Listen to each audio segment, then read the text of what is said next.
Good afternoon everyone. Abril 20.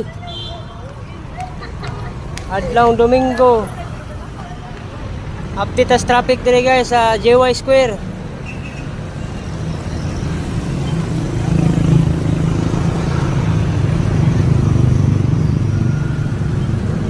JY Mall.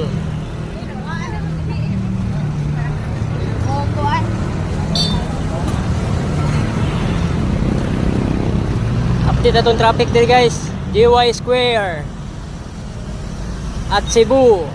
Traffic situation. Karong hapuna din sa JY Square. Ara atong mall guys. Pick up coffee. Ano itong JY Supermarket. Atong mga parkinganan sa balabal ay. Padong Tops.